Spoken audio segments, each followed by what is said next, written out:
You were by far the longest air of anybody through Rencullen. See, that's what gets me excited, is when people come in and go, like, you did the biggest jump. I'm like,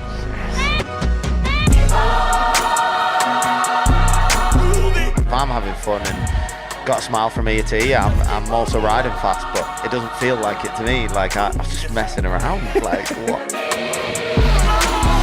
You're hitting your marks, it's smooth, you're flowing, and people are like, you're not nervous? I was like, no, I'm just absolutely buzzing. In the last 3 years, I've missed it. I've missed the TT course. Nothing comes close to the TT.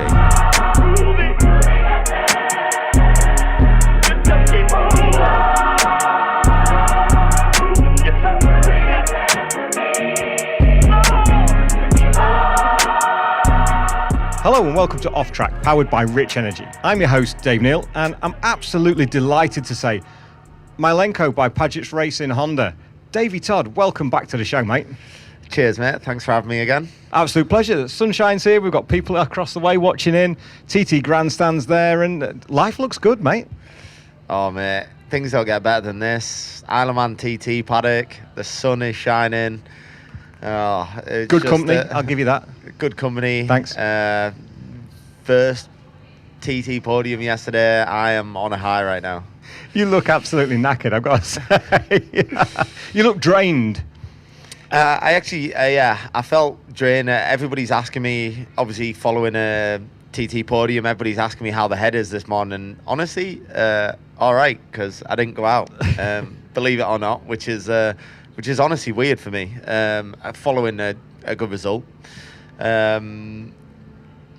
We've had some ups and downs. Practice week went unreal, and then leading into the races and had a few big issues. A few well-documented problems. Small issues, but yeah, problems which put me in a weird mindset that I've never really exactly had to deal with before, and it's really hard to understand in any other sense of, like, any other race it wouldn't have been an issue, but when there's the pressure of the TT and the risk of the TT, you're in a completely different mindset, and it messed with my head, to be completely honest. I'll not lie and beat it around the bush like it did. I wasn't in a good place, and fortunately managed to get myself around that and get my head back in the game. So it's nice to then get the result. But like I say, started off the day with some big downs and in a weird position, let's say, and been through every emotion possible yesterday, and finished on such a high. And then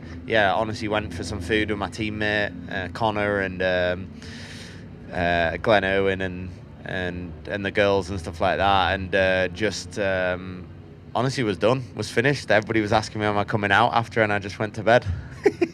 You're so rock and roll, Davey. So rock and roll. But I can understand that because of the pressure you've been under over the last sort of couple of months in the build-up to such a big event, and with TT Plus, it's open to far more people. The exposure that you're having as a racer is 4 or 5-fold from what it used to be, and obviously the demands of the media as well, and then the issues that we had at the Northwest 200 have kind of compounded that.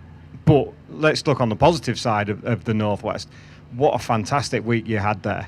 You've made it what it was. I think the challenges that you put in against the other guys, for me, as well as you'd done the TT before, this is TT number 3.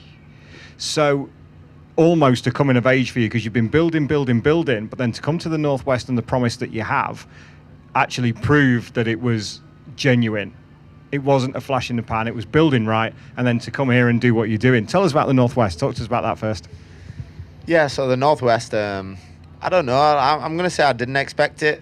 Going in there, it was my third Northwest, the same as the TT. I did them both the same time in 2018 for the first time, and probably went in. I maybe under expected stuff for myself. Like, I don't know what the way to put it is. Like, my expectations weren't up there, and I should have been, because I'm with a good team and on good bikes. The team always put awesome bikes out there, so that makes my job a lot easier for sure. But in the same sense, I didn't want to expect too much. You can't get above yourself. You can't get too cocky on the roads because you can easily make a mistake, and mistakes don't usually go down so well on the road. So yeah, I didn't want to expect too much, but came in and right through practice the same. We were right up there on the front row in every race apart from the Superbike one, because we had an issue with Superbike in qualifying. So it was like, wow, okay, we can maybe be in the mix here. Like I don't know if I'll win, but like would be maybe a podium would be nice. It'd be cool. So yeah, to be in, I think, battle for the win in every single race that was in, every race other than the twins races, the ones on Thursday in the wet in Superstock and Supersport with Seeley, who's the winningest rider around there, the man, no question, all-time man around there. So that was pretty cool. Obviously 2 seconds, but was right there in the battle with him. And then in Saturday and the dry then, because of course after that, a lot of people, it's happened a few times in my career the past few years where I go well in the wet and people go, he's just a good wet rider, you know, like come when the track dries up, he won't be in the mix. So it was really cool then to move on to Saturday, the main races, Supersport race this time. Weirdly, Seeley wasn't up there, and Lee Johnson, of course, who you would have thought was going to be the guy in the 600 class, because British Championship, British Supersport, he's running right up there at the front of British Supersport. If you're going to call someone for a 600 class win anywhere right now, it would be Lee Johnson. He's your man, isn't he? So it was, I think, mega. We were both smiling in our helmet. Honestly, we spoke after and we were like, it was so much fun. Like we just went back and forward every lap after lap 2 or something. You were looking across at each other as well, weren't you, on the run down into Portrush? Were you sort of like almost looking across and smiling at each other? It's just it's one of the few places you can see you boys do that, and it's just immense to watch it. Yeah, it was. I was sort of hoping that it would be a good race to watch and stuff, because it was certainly fun to be in it, and it wasn't short of excitement and stuff. You know, the passing back and forward. I ran off the track. Lee had a big moment. You know, it was wild. It was just fun to be in one of those, and I wasn't. Well, usually you'd almost be a bit disappointed with second. Yeah. And that it wasn't a win, but honestly, I didn't really think of it like that. I was just peaking. I thought it was so much fun, mega to be in the battle for the win. It wasn't like I was 10 seconds behind in second. It was we were right there. I think it was like 0.0 something over the 0.06 over the line or something. It was something incredible. I think the sum total of the second places didn't add up to more than like 2.5 seconds or something like that. It was so tight for you. You kept the 600 specialists honest. Like you say, you wouldn't expect it to maybe be up there. It'd be Lee Johnston and be Alistair Seeley plus one, which was yourself. But to be battling the way that you did, that must have given you so much confidence ahead of coming here. Oh, it did. Yeah, absolutely. That was cool in itself. Obviously with the 600 class, but then it was for me exactly the same thing again in the Superbike race, where then we went out in the Superbikes and. Who's the man that you call? Who's won the most Superbike races around there of recent? You know, going into it, I think he won the previous 4 Superbike races in a row, all around there on a Superbike. So Glenn Irwin is the man, and off the back of winning 3 back-to-back races at BSB at the start of the season as well in Superbike, he's riding well, and he's. As we all know, like a top rider everywhere. So I thought he's going to be the man on the Superbike for sure, and other people are going to be in the mix. And the way, like, I'm good mates with Glenn, and we actually spoke about it before. Spoke about the race before we'd raced, and obviously neither of us thought I was going to be a threat to him, let's say. If you're both thinking that, that's all right. So we both, honestly, were sort of thinking that, and he was sort of talking me through his tactics before the race, and he was like, you know, I've got some pace in hand, like he said, every time I've raced around here, I've got a bit more pace than sort of anybody's thought I'd had, and then I can, dig in for a lap or two, get a gap, and then control it from there. So I'll just do that, get away the first couple of laps, and then ease off and save my tyre and stuff like that. And I said, yeah, that's a good plan. I think I think you'd do the same. I think you'd do that as well. And I got a good start from the second row and got away behind him in the soup bike. And he actually did get away on the first lap, because I started sixth on the grid. Yeah. By the time I got in the second, he'd gone a little bit, and next thing I'm like reeling him back in, and then I actually sat behind and thought, maybe I've got a bit more pace here. I'll make a move, and passed him. He passed me back, and it was like another start to finish, lap 2 to finish race of just passing back and forward that went down to the last corner again. That was I passed him on the last lap going into Metropole, and he managed to get back under. I just ran that little bit too wide, and I was strong along the coast road, so I thought I'm not going to let the same happen again where Lee got me on the coast road. I thought that's probably my strength against Glenn. I'll have a go doing it before then. I'll be strong over the coast road, and to try and get the win. And I went in a little bit deep into Metropole when I passed him, and he come back underneath me. But again, it was the same thing, like being in the battle with the guy who you definitely have down for that class. The same as Lee for the 600, Glenn for the Superbike. That's their zone. Like, they're going to be the top guys to beat in those classes. So to be just battling right to the final corner, right to the finish line again, coming across a line less than like a couple of tenths apart, it was nothing. So it was that was cool. And then the stock race was where I felt, if anything, that's got to be what I'd have down as my class. Not that I had myself down for winning it, but I thought if I've got the chance of doing well, if any classes, it should be the stock class, because I'm riding super stock at BSB, and I've probably spent more time on a stocker than they have. Like Glenn spent all his time on a Superbike, Lee on a 600. Mine was the stocker, so I thought this is my chance. And then got away good at the start behind Glenn again, and he ran on into university, and I knew I was better on the brakes than he was into university, so I was like, I know what I'll do here. I'll wait till he breaks, and I'll just brake after he breaks. So played that game, and he braked way too late for himself.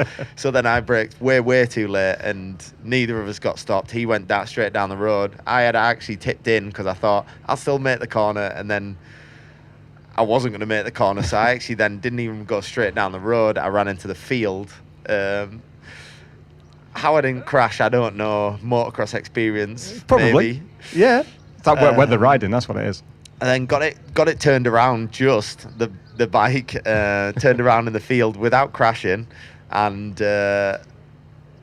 was faced with this really steep grassy bank. Back up onto the flyover. Slick tyres, treaded tyres, but slick tyres. I'm like, I'm not getting out of there. I'm just gonna have to hit this as fast as I can, and I'll try give it as much gas as possible and hope for the best. And anyway, come up. I managed to get up it just by luck. I don't think it's skill. It was definitely luck. Got out of this bank. Obviously, then me and Glenn are last, and I was last. He was second last. Yeah. Set about chasing the pack. I sort of thought this, right, it's a race over. I'm never gonna catch back up. We were like 20 seconds down or something. With no chance. We got passed through all the field as well. So literally set about there and got my head down a little bit. I was frustrated with myself, so I maybe dug in a little bit more, because I was like, I can't believe you've done that, you idiot. Like, this was your chance, and the one super stock race, and you've blown it now.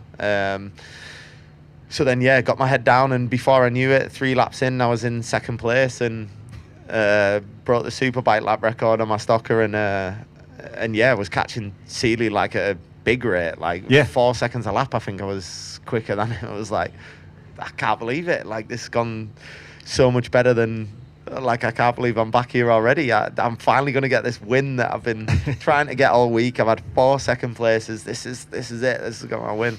And then next thing, I get this vibration from the front end, and it's getting worse and worse. So I slowed down. I'm like, maybe nurse it to the finish. I'll take another second now. This vibration's getting bad. I'll take second and end up dropping to third. And I'm like, maybe still salvage third. And I keep going. A point's really on a road race. You should have pulled over. But obviously, I wanted the result, and I'd fought all my way back. I didn't want to just pull in. I don't want to just give up. So I kept going, and last lap, 200 mile an hour down into Metropole, and the front tire blew out, which was a scary old situation.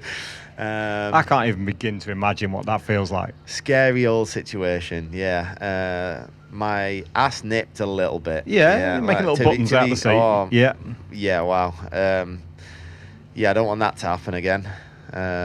Little did I know that 2 weeks later it was going to happen again. Yeah, the same place, same thing, different place. And we're not going to go too much into the tyre thing. It's been well publicised over the social media, but what we can do is talk about your feelings on the bike. The whys and the wherefores of the tyres, that's for another day and another platform. But how does something like that affect a rider's confidence? Because going from the Northwest to here, there's no doubt it's in the back of your mind, and it's going to be a concern, right? No, so honestly, going from the Northwest to here, having the team that I have behind me, the Malenko by Padgett's team, most experienced team. It's got to be the most experienced team in the paddock. 60 years winning TTs, and such a family, pleasant, nice atmosphere to be around. Every second, I love it with those guys. They just put you at ease every time you go out on a bike. And so they did that, like leaving the Northwest, were like, we'll make sure things are right. And little things, little tricks that they had up their sleeve, like when we turned up here for the first night of practice to check that the tyres were all right. We didn't run the new tyres that they'd brought. We ran some old tyres that Clive has in store from 2019. So for the first night or two of practice, we ran 2019 tyres that he was like, I know for 100% these tyres are mint. You won't have an issue. So we'll run them, let everybody else do the testing of the tyres, and then if everything's good, then we'll move on to them. So it really put me at ease and felt confident, relaxed, just again coming to the TT with no expectation. It's my third year. I'm still learning, so I was just relaxed all the way through practice. Just enjoyed it, and that was the instruction from Clive, the team boss, every day. Just go out there and have fun. Remember, just have fun, and that's all I was doing. I was having fun, and people were obviously laughing a lot about the elbow down and the wheelies and stoppies and stuff like that, and they're like, what are you doing? Like, why are you doing that? And I'm like, my team instruction is to have fun, so that's what I'm doing. That's exactly. I'm not showing off. I'm just, it makes me smile in my helmet. Like, you know yourself, when you ride a motorbike, doing fun stuff on a bike just makes you smile. So anybody knows you as a character knows that that's what you thrive on, is having fun on a motorcycle. So the more fun you're having, the quicker you go. Yeah, that's it, exactly. And the team know that, and so do I. Like, if I'm having fun and got a smile from ear to ear, I'm also riding fast, but it doesn't feel like it to me. Like, I'm not having to push, I'm just having fun. I come in and the guys are like, done a couple of 130 mile an hour laps, and I'm like, I was just messing around. Like, what? How? Like, I'm not even trying. I can't within understand, reason. I can't understand how it's coming. So it was wild that it was coming that easy. But like you say, they just put me at ease, and I wasn't worried about anything going into the races from then on, really. It's worked out well for you, hasn't it, so far? I mean, I took an evening off last week. I went out to Rencullen and watched from there. and you were by far the longest air of anybody through Rencullen. See, that's the stuff I like to hear. That's what I've got the video. I'll show you after. That's what gets me excited, is when people come in and go like, "You did the biggest jump." I'm like, "Yes, you that's absolutely did." Nearly more than the lap time. You know, honestly, when the lap time's cool, but like it makes me giddy and excited when people come in and go, "Oh, that was a massive jump," or "That But was a stoppy or wheelie or something like that." And your elbow down around the bungalow. It's, we were out there, and it was you've maybe not seen it because you're going far too quick and looking where you're going. But there's just over the crest, you've got the cottage on the top of the crest, but just to the left of that, there's a driveway before you head down and go off down the left, the right at the bottom. So we've got a little photographer's vest, and we're sat in there, and you were airborne over the crest, but you were landing by the driveway of the cottage, and everybody else was sort of like, hup. And then, but you was just sort of like, Jesus Christ. It was but so in control, so fast and so smooth at the same time. What's it like for you over there? For me, it just took my breath away. Yeah, to be honest, it's not like, it doesn't scare me if few people coming in because they see a big jump or something. They automatically think it's sketchy. Oh, like you had that big moment where you jumped really far, and it's like, it wasn't. I was trying to do a big jump.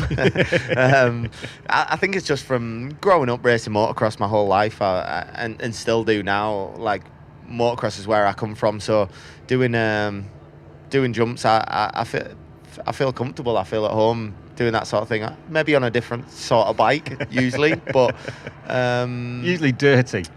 Yeah, it doesn't bother me. That's the sort of thing, and I sort of wish sometimes that I had an indestructible bike, because a few of the jumps I do actually have to go more careful on than I'd actually like to, just because I get warned that if I jump too far or too big, I could damage something with a bike or with a, you know, it can almost be a Cadwell thing, can't it? A chain to snap, you can crack a rim, the all sorts of things. You could everything that you don't need round here. Exactly. You could have a silly incident, and you really would then kick yourself and be like, why have I done that? I was just messing around. Why have I done for no reason whatsoever? In reality, no reason whatsoever. I've just ruined my race or my session or whatever. So yeah, I have to like control myself a little bit in that sense with a couple of places. Balaf, definitely, because you could send that to the moon. But you can see that on the photos that you see, can't you? You see the tyre squish on it. They're quite heavy landings from that side. Yeah. And the further you go, it's going to be a flatter landing. You know, the Rencullen's perfect because it's on a downslope anyway. Yeah. So you've got the smooth landing from there, but coming over Balaf and hitting down hard, you're going to open up a whole can of worms there. Yeah, exactly. So, yeah, and the smooth, some places you can, some places you can't. Just, yeah, you know where you can and can't be too daft. We've had 3 or 4 guys on the podcast over the last couple of weeks before we did this one with the cameras, and I've spoke to them about exactly the same thing, because the tap on the shoulder fascinates me. It's that last, as Sam West said earlier on, it's the last tap of human contact before you go. But to me, it feels like a paternal tap. That guy has so much power. He has the power to set you free or to stop you, depending on weather conditions, whatever, if they decide to delay it.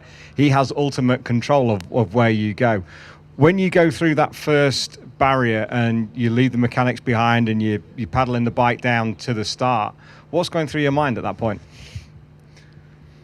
Honestly, it's hard to say. Like, there's a lot of nerves there, definitely. I think it gets better for me before the barrier. There's more nerves, and then when you get after and all the people are left behind and it's just you and the guys in front of you, I think the nerves definitely reduce for me, because you're more then focused on your start, focused on what's coming ahead. You're already thinking about the course in front of you, where you need to be, thinking ahead all the time. So definitely that, and certainly by the time you get to the front and your man's hand is on your shoulder, the nerves are gone completely. By that point? Zero then, because then you're focused. You're just thinking about what's ahead. You've completely forgot that you were nervous, forgot about worry, forgot about anything like that, and you're just focused on what you're doing from that point. So yeah, it's a weird situation. It's just getting there. The further back, like, it was better for me this year, I think, because I was starting at 8 and I've got less of a weight. When I was 18 in starting number 18 the last time here in 2019, that was a lot longer weight, and the nerves build a hell of a lot more in that distance there. But yeah, starting 8 now, you're starting to get closer to the front. You only got a short time of nerves, and hey, next year you might be even closer. yeah, I don't know. We'll see. I sort of like where I'm at. It's a good sport. I did start number 1 at the Classic TT, and I actually started technically number 1. I was number 2, but Derek McGee, who was number 1, Yes, in the lightweight TT last time here, he crashed in practice and didn't make the race. So I ended up starting number 1. I'm not a fan, to be honest. Okay. Of starting number 1 on the road.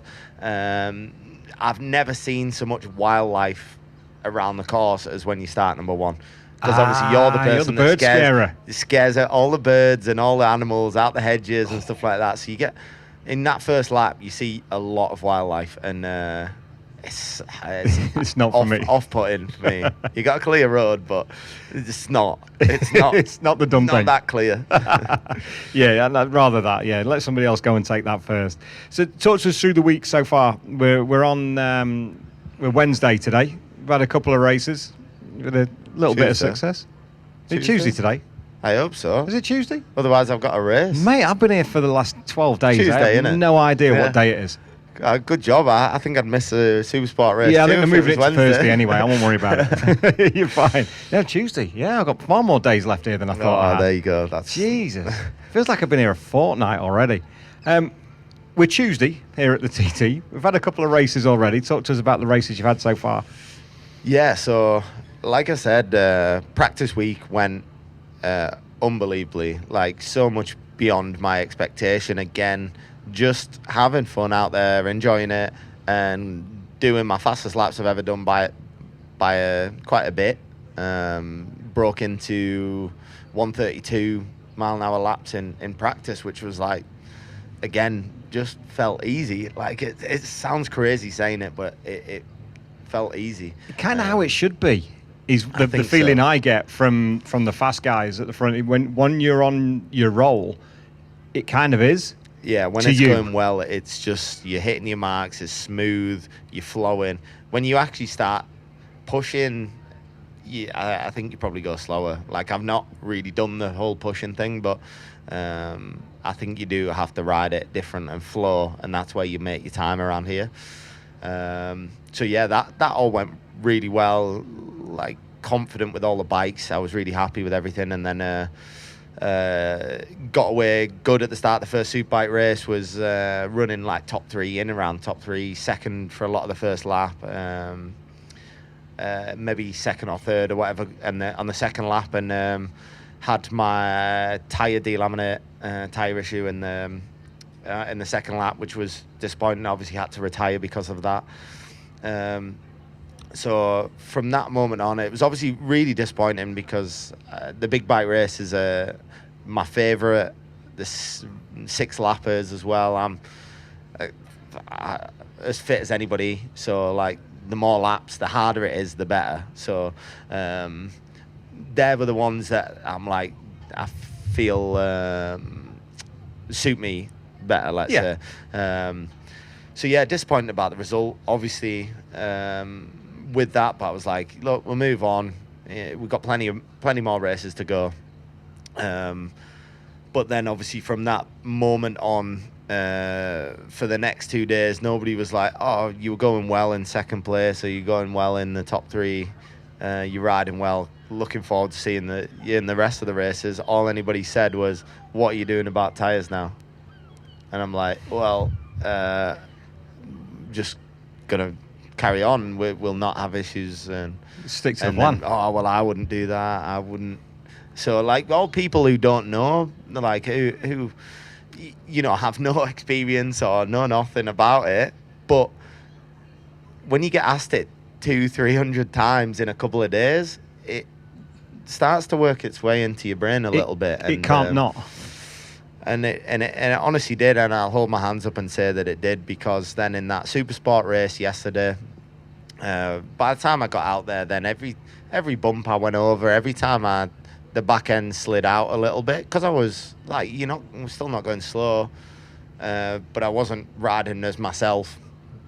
Every time that happened, I was worried. I thought, oh no, what happens if something's going wrong? Everybody's right, there is an issue, and it just it really did wreck my head, to be fair, and ruin my race. I ended up P8, which obviously isn't bad, like around. It's not shabby, TT, but it's not where you kind of anticipate you would be after the Northwest and knowing the confidence that you're riding under. Yeah, absolutely. So it was. Yeah, definitely. I was really disappointed in myself. I feel like I let the team down and everybody down around me, because that's not what we were capable of. We were capable of more. And it just got into my head, and had to take some time to sit down after and try to... That's loud. That'd be an R1. Tried to calm down, tried to relax, and went and seen a few friends after, and just it was actually good, because we had the sidecar race then in between, which gave us some more time, and yeah, seen a few friends who relaxed me, who just had a bit of a laugh, and just tried to forget about things and get back to my own self, the way I'm just messing about and having a laugh, and that's when things are going well. So I just tried to do that and come into the Superstock race then with a different mindset, and definitely did that more, not still to where I usually feel like myself, but was obviously a lot better. Yeah. So got out there and was a lot more relaxed. To be honest, every time it still span a little bit, I rolled off, because I was like, oh no, I don't want to wreck the tyre more than I have been or anything. So obviously still the nerves were there, and like, I'm not like gonna lie, I was just scared. I was just riding out there a little bit scared. So yeah, managed to get through the race and just try and keep that confidence there, and try and be relaxed with it, and just understand the feeling of the bike, and not make myself think there's something wrong when there's not, which I kept doing on the 600. So back to basics, kind of. Every time I touched a bump, I was like, oh, that doesn't usually feel like that. When it does, you're just worried. So I calmed myself down the Superstock race, and then to finish on the podium was, yeah, it's a dream, isn't it? It's crazy to... At which point did you know? Not really until crossing the line, because we were close. We're really close. Second, third, and fourth. Me, Connor, and Dean Harrison were really close. And I know how fast all the guys are around the course. Dean, the last senior TT winner, and they're no slouch. And like, I knew they'd be coming. I was in second and got away good at the start, and just didn't want to get myself excited and be like, just keep pushing or relax too much. I just wanted to keep doing what I was doing, enjoying it, but riding well, and did that. And yeah, it was crazy when you come up the return road, and I was obviously hoping, and I was thinking at the last pit board I saw, where was it? It was coming out the Craig, but that takes the time from the bungalow. Yeah. So the time at the bungalow, and Dean was 2 seconds behind me, which can easily be won or lost. Like, you can easily lose 2 seconds. And I actually had, I had second place before the mountain, and Connor I did a 133 on the last lap on the stocker, which is insane. He was riding really well on that last lap, took second place off me. And I knew Dean would be coming as well, and just tried to keep my head down and keep doing them laps, and keep chipping away and come up the return road, and they waved me in to third position in Parc Ferme. And yeah, I honestly, I had no words. Like, I'd usually be super excited and like bouncing off the ceiling, and I was just to be honest, yeah, just overwhelmed, I think, is the only way I can describe it. I just had no words, and just my head was fried. I was just, a lot of relief, I was super happy, obviously, but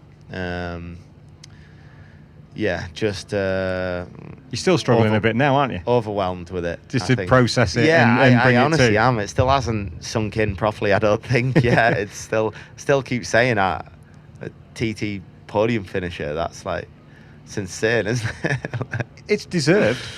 You're serving your time and you're quick enough, so it's absolutely deserved. But for the big man to put in a 1:33 and put it in second place for what he's been through as well, to see you both up there for Clive and with Pete in first place, for the Malenko by Paget's racing team, phenomenal for all of you.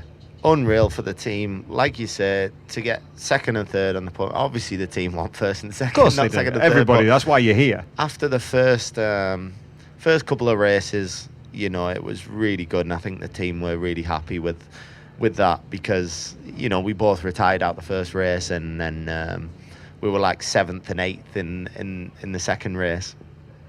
So yeah, to then have us both stand on the box, yeah, it was it's deserved for the team, because they put out some awesome bikes, they really do, and they didn't deserve the issues that we've had, and the bikes deserve to be at the front, stood on the podium for sure. So it's nice to be able to sort of repay them with that and prove that, you know, that they should be up there.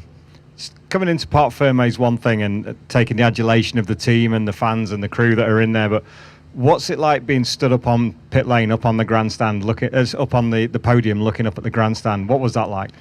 Yeah, again, like I was just still overwhelmed. Like, really, when I was up there the whole time, I was just trying to take it in, and didn't feel real. Didn't feel real to me. I was just a bit in shock. I think keep looking at photos and I'm not even smiling. I'm like, I don't know. My head was somewhere else. I was just not. I was struggling to comprehend like what's happened, and finishing on the podium after the morning that we'd had, and thinking, I thought this is pretty much my TT over, and thoughts cross your mind of like pulling out or what do I do? Like, 'cause how I felt in that first race was not good, you know, and to then come on the next race and turn that around and then be on the podium, it was just went from so low to so high. It was crazy. It's been an emotional week for you, Davey, hasn't it? Yeah, it has, mate. It really has. It was fun and enjoyable, like all the way through practice. But yeah, it was emotional, definitely. One thing that I remember from earlier in the week, from when everybody was out on Sunday for the first time, we had a chat with James when he came in. Girlfriend, here. you've getting hot there, mate, aren't you? You take that jacket off. A little sun trap here. One or two people. My t-shirt off. You could, but I won't do that. I can't breathe in far enough. Can't breathe in anywhere near far enough to be able to take my t-shirt off. You're lucky I've got my arms out. That doesn't happen very often. Top up the tan, yeah. Yeah, I'm gonna have one of those proper t-shirt tans by the time we finish. Oh, you've already got one. I can see that's it already. I've even got sun cream on, because I get told I have to go out with sun cream on because Jennifer's very keen on having sun cream on. She was watching the footage on Sunday, and one thing that she remarked about, and she shared it on the off-track Instagram as well, is just how buzzing you were to come back in after those first couple of laps on Sunday. You literally grinning from ear to ear, as you said. Tell us about the first couple of laps back here after 3 years. Honestly, mate, I was like that every lap. Like, I've never been so early to the start line in my life. As anybody who knows me will know, I'm late to everything. Like, I really am. I was late to this today. I wasn't going to say anything, but thanks. But I am. I'm late to the start line every time at Donington Park at BSB, just before the TT. I had 12 seconds to spare to get out pit lane, otherwise I was starting from the back of the grid. So I nearly missed pit lane exit. I'm terrible for it. I go down late. Some weird nervous thing where I don't get as nervous if I'm there for as late as possible. But Sunday for practice, I was down there an hour early in my kit, ready to go, just bouncing off the ceiling. And people were like, "You're not nervous?" I was like, "No, I'm just absolutely buzzing, like excited to get out there and get going." And honestly, it was the best thing ever. Like an eye opener for sure, because you forget a lot of things, like how bumpy and hard it is to ride around the TT course. And I'd done 2 laps and I was like, I am knackered. Like, I've done 2 laps. How am I going to manage 6 in a race? And I'd done 2 and my knees hurt, my ankles, my wrists, everything, every bit of my body. And I was like, I've done my first 2 laps. That's it. How am I going to manage? But no, was buzzing to just get around there and get more laps. And I didn't care how tired I was. I just wanted to keep going and ride around more and more. So, and I was like that whole of practice week. Every night it was just peaking. Just, it's the best thing in the world, like riding around this place. And like you say, it's a long time being away for the last 3 years. I've missed it. I've missed the TT course, but you almost, you know it's good, but you almost forget how good it is. It really is. And then you get back riding around there, and there's nothing that compares to it. Nothing that comes close. I love every kind of racing, like, you know, my supermoto, motocross, short circuit racing. I love motorbikes, and I'd be on one every day if I could. And I tried to be honest. Yeah. But nothing comes close to the TT. Which part of the course were you looking forward to coming back to the most? It's so tough, all of it, because I think it's part of what makes a TT so special, is that there are some bumpy bits that are really hard to get through. Ginger Hall to Ramsey, it's definitely the part of the course I feel like I'm worst through, and I struggle, and it's really physical and really hard work and scares me a bit, but I wouldn't change it. If someone said tomorrow, right, we can smooth it all out and just make it pristine tarmac, no bump in sight, I'd say no, don't do it, because that's part of the TT, is that you have to ride to every condition, every kind of tarmac, every skill set that you've got is tested around the TT. It's not just like a track that always suits one kind of rider or another. You know, there's fast and smooth bits, and there's slow and bumpy bits, and there's fast and bumpy bits and slow and smooth bits.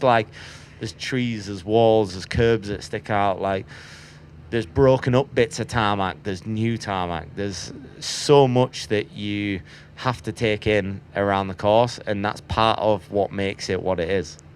How many laps did it take you to get dialed in speed-wise? I don't know. I couldn't believe it. Like, first night we were fastest, and I didn't think I'd be anywhere near, but we're just not, I don't think, far away. Straight away, 3 nights in, I don't know if we did a 130 or 129, 2 or 3 nights in. So it was like, I knew the speed wouldn't be far away, because a lot of people have said, oh, we're 3 years away, the speeds are going to be well down. And I've always said that they definitely won't be. I don't know from me, but from the other guys, certainly there won't be. Like, from the top boys, they'll be doing as quick as ever. If we get a couple of weeks of good weather, like we pretty much have. So far, so good. The speeds will be there or thereabouts. Depends on the course conditions. Again, they've resurfaced some places that are much better and let's say faster. Yeah. Be through there, Mayhill and Whitegates and stuff. Stella Maris, definitely faster through that section because it is retarmacked and pristine. But then a lot of places I think are a lot worse than they were 3 years ago. And Sulby Strait, a lot of Ginger Hall to Ramsey, I feel like is worse than was in previous. So it all swings and roundabouts, isn't it? Faster in some places, slower in others. So A lot of people have said the same in regards to how the course is at the moment. There's been maybe the top layer of aggregate has gone off some of it, which just sort of changes the feel of the road. But the smooth bits just work so well. What are you expecting as we go through the week now? Now you've sort of put things a little more to bed in terms of what we spoke about earlier. I'm not going to mention the T word. so far as coming out, we've got Supersport race tomorrow because it's Tuesday, not Wednesday. Now I know what day it is. Yeah. And we've obviously got the big race of senior on Friday. What are the expectations for Davey Todd for the rest of the week? Honestly, still, I said coming into the TT this year, I said I don't want to have expectation because I don't want to be pushing for a position that I'm not capable of getting. So if I'm in fourth, I don't want to be out there expecting a podium when I'm only really capable of fourth and then pushing beyond my limits. It's not the place to do that. Yeah, it's my little 600. Is that your bike? Over. I think so. It's going. Oh, dyno. That's where it's going. Fresh clutch. Ah, the boys nice. are on it. Yeah, I didn't want to push beyond my limits. It's not the place to do it. So just wanted to take it as it comes, see what happens. But from the first Supersport race, that definitely wasn't what we were capable of doing. So I know we can do more. How much more? I don't know. The boys at the front, it's mind-blowing. Michael doing a 129.4. 129.4 is incredible. On a 600. Like, I honestly don't know. Like, I come in and said to the guys, you know, obviously with my head right, I can go so much quicker than I did on my 600. But 4 mile an hour quicker? It's just ridiculous, isn't it? That's a lot. That's like, superbike speed. Yeah, it really is. Like, a lot of people will be like absolutely over the moon to do that speed on a superbike. So to do that on a 600, yeah, incredible. Honestly, hats off to him for doing that. And then the other boys aren't far behind. I think Dean and Lee, did they do 128s as well? Like, jeez, man. Like, it's step by step, Davey. Yeah, step by step. It's serious. So I'm just gonna go out and see where I end up. Like, see how we get on. I've got the mindset back of just going out there and enjoying it. I'll have fun, enjoy riding my Paget 600. It's an awesome bike. It really is. So I'll get out there and see what happens in terms of results. Definitely the senior plays more into my hands than the 600 does. Just the big bikes suit me better. I feel like they always have.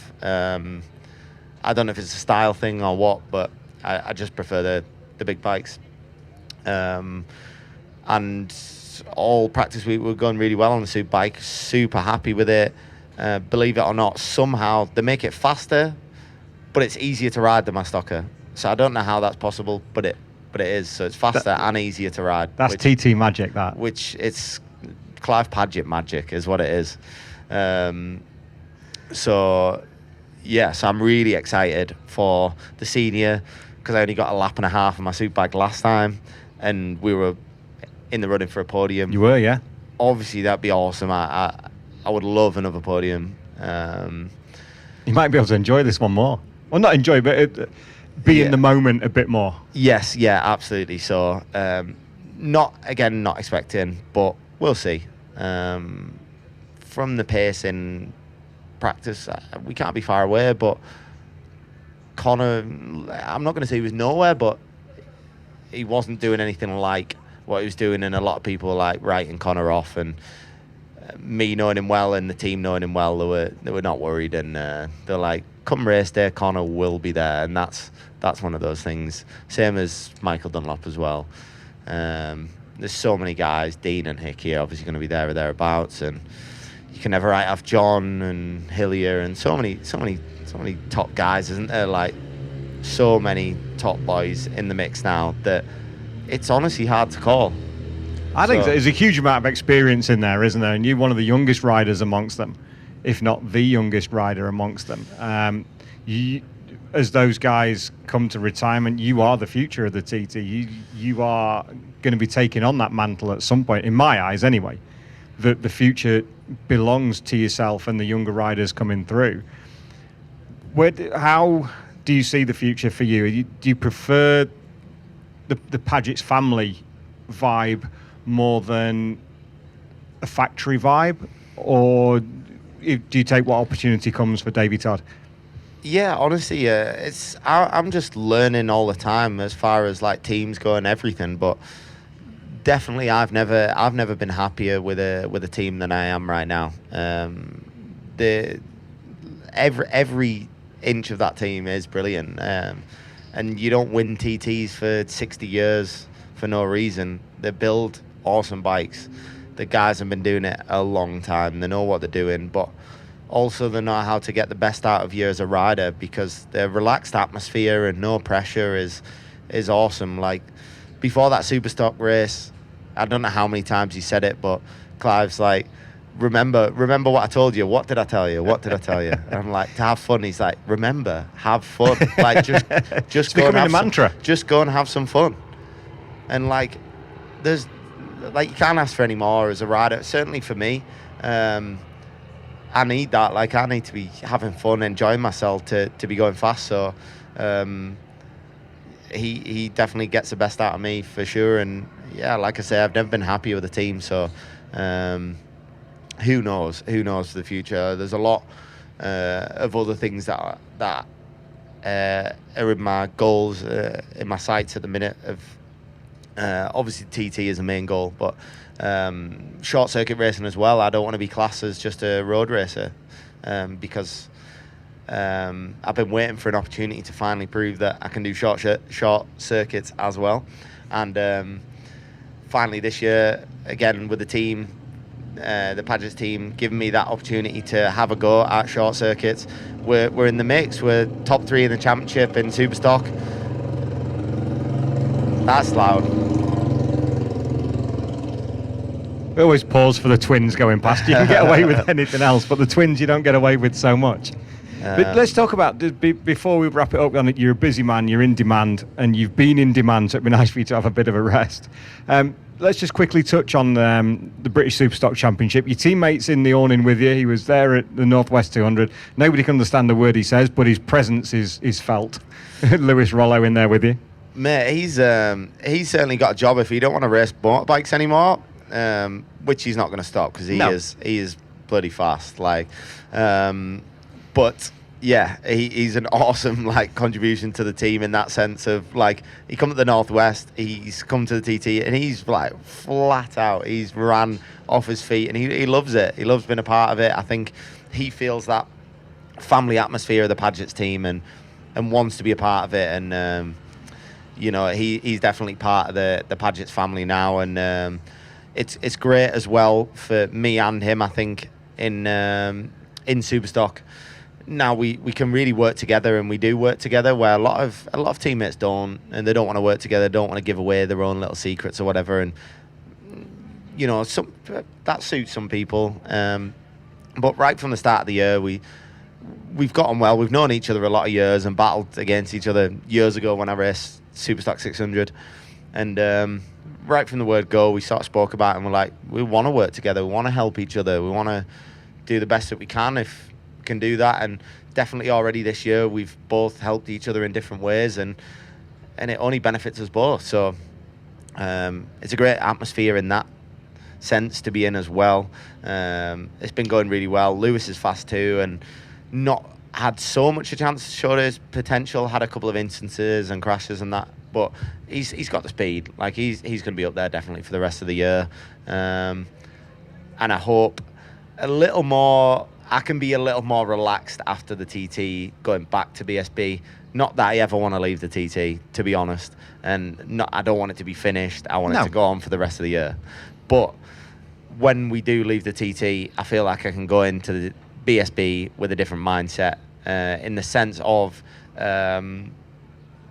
so far in the championship, for the first 3 rounds, it is always in the back of your mind for every TT racer who's at BSB is, don't get injured. And man, it hurts me to see Davo get injured before the TT. We've waited 3 years for this, and it's like silly little crash, like no one's fault, you know what I mean? It can happen to us all, but it is in the back of your mind all the time, every time you're out there, and you're trying to battle for race wins. Like, led nearly every lap at Donington in both races, except the last 2 laps the last lap in each race.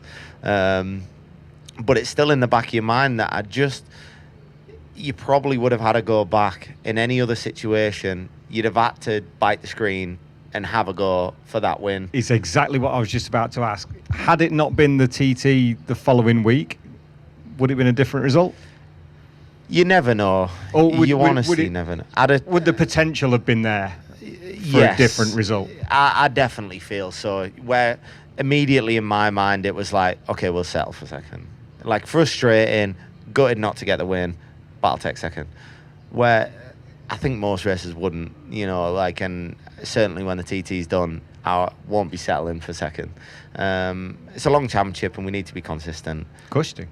But you don't just give up like leading every single lap of a race for someone to pass you on the last lap and just sit there and be all right with it. No. But like you say, with the TT coming the week after, you're like, am I really going to dive bomb up the inside in the last corner and risk my TT right now? No, I'm not. So I just wanted to get to the TT. It's been a long time coming. Get to the TT. Have a good TT, and then we can go back to British Championship with a different mindset. Like we're talking about, even how I want to ride here, with that relaxed mindset of not having to worry about things, and you can go out there and just ride your bike and hopefully get some wins. It's about time, because we've had a lot of seconds. We've had a lot of seconds this through year. The Northwest, you know where it is. Northwest, BSB. We want to get rid of that Davey second place Todd thing, don't we? Yeah, I'm not about that P2 thing. Nobody's about that P2 vibe, mate. You especially are. not you. Honestly, you really are. And Alton Park, I got P3 and I was over the moon because it was my first podium of the year. Like yesterday, absolutely over the moon with a third place. But it becomes old really quickly when you're a racer, and we all are, and you're here to win. At the end of the day, everybody wants to win. You'd be lying if you said you didn't. And you finish second, and it's unreal. But once you've had a second, second's also no longer good enough. Next time you're like, well, I know I can get second, so if you get it again, I already knew that. I want more. You always want more. And it's why you do what you do. The only thing that cuts it is winning, and then once you win, nothing else touches winning, so you just want to keep winning. So that's the drug, isn't it? That is it. That's what keeps you coming back. And you need that in you. If you didn't have that in you, you definitely won't be winning anything. So. It's absolutely true. You need that winning mindset. What do you like at Knockhill? That's where we're going to a week on Friday. It's hard to remember. I've not been there in so long. 2016 was the last time I went to Knockhill. So okay, a long time ago. Yeah. But doesn't matter. I'm looking forward to it. There's nowhere that I go that I don't like. It's riding I'm bikes not in one circles, of those. isn't it? Some guys have got bogey track, and I think that sets you up bad to start with. If you're going into a circuit and be like, "This is my bogey track. This is definitely going to be rubbish." Well, you've just said it. If you're saying it's going to be rubbish, it's going to be rubbish. Of course it is. So I don't I genuinely do just enjoy riding my bike anywhere. So yeah, I'm just looking forward to getting going. I honestly, it's hard for me to think about BSB right now because we're in the middle of the TT and the TT is better. It is. We'll discuss that. We'll wrap it up, mate. We spoke earlier in the year with yourself and Sam, your fitness coach and basically life coach almost, isn't he, along with Sophie? Yeah. You have an incredible team around you to help you do what you do. And I think that really shows as the team that you, as Team 74, you've got all your planets in a line, I think, with that. Yeah, there's honestly so much more than that. So many people, good people around me. I'd be here all day, honestly mentioning them, that are a massive part of all my racing. For me, being in the right mindset and relaxing me and piecing all the pieces of the jigsaw together that make the results come, and that's at the end of the day. Honestly, so many people who are like family to me that honestly are unbelievable to have around, and they come around to all the races around me, and they're always in my corner no matter what, and have been for a number of years now. And I can't be any more grateful to those people, as well as my family and my racing family. So right, I can't wait to see how the week pans out for you. and for the British Stock 1000 Championship when we get back to that on the short circuits as well. I think it's going to be a fantastic year for you, and I look forward to catching up later in the year. Davey Todd, thank you so much, mate. Cheers, dude. I'm gonna get my t-shirt off and get some sunbathing in, because this is roasting. Let's do it. Cheers, mate.